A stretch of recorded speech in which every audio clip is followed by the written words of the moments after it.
Carlos Ramirez, owner of NVS Audio in Roselle, New Jersey. We got a huge wiring rescue on a Road Glide. This time it wasn't a shop. Client attempted the install himself. Then when everything stopped playing, he just gave up and dropped the bike off to us. He knew he didn't do the best job possible. He knew I was going to make a video. As a matter of fact, he asked me to forward it to him. But you got to take your time and just use a little bit of common sense. So, of course, he bought all his wiring from Amazon. So it was cheap aluminum wiring. And then he didn't use the proper gauge. But it was a big mess. We straightened it out. Bike sounds good now. Now he has a solid platform to base all his future upgrades off. But check it out. So we got another wiring rescue. I have not seen Pyramid noise filters in like 20 years. I don't even know where he bought these from. Holy cow. The wire's too thin to begin with, and then they split it off into two.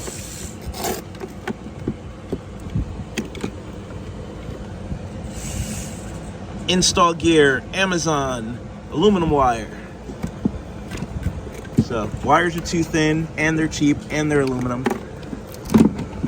This amp's just floating around. This one's got one piece of Velcro on it. That's interesting. Let's go to the front and see what's going on.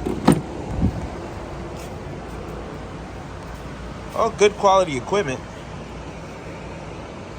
I don't know why there's glue on the tweeter.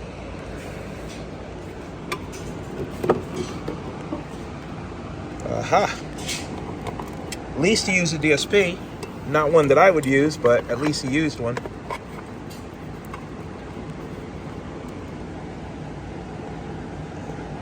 And it's just thrown in there. Alright, let's see if we can make this a little bit better.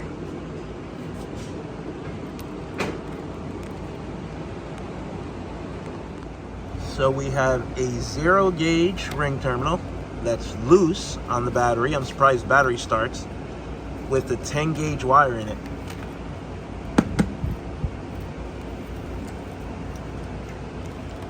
They ran the wires on the outside of the backbone cover. I'm surprised the gas tank even went on. And now they have the two speakers wired together, which is fine. But if you look, they're wired out of phase. So that one pushes in while that one pushes out. And they're on the same wire. So guaranteed they cancel each other out and you can't hear them. So when you're going to wire the speakers together, make sure they're both wired either pushing out at the same time or pushing in at the same time to avoid this. This is an NVS Audio First. If you can't get the 6-spine to stay in the lid, you just screw a zip tie in across the magnet. That'll keep it from falling down.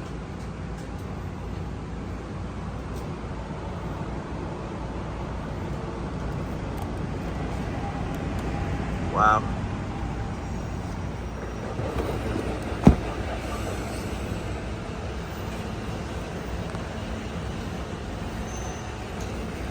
All that came out.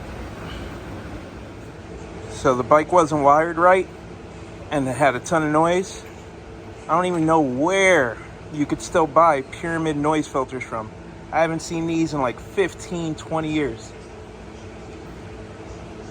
Some Canal Street type stuff. So look at that. 4 different screws holding the 6x9. 4 different thicknesses, 4 different lengths.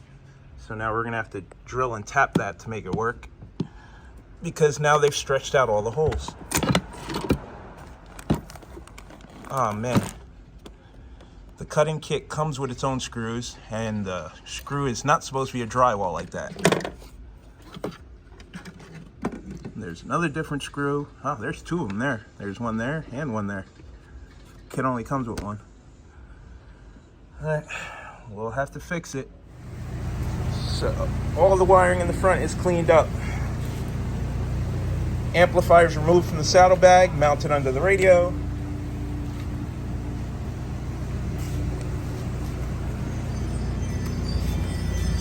Fuse has been moved to the side along the distribution block.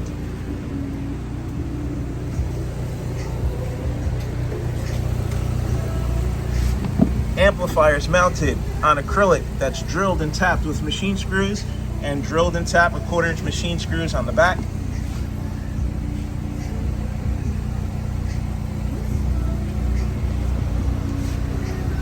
Speakers are installed properly using all matching stainless steel screws.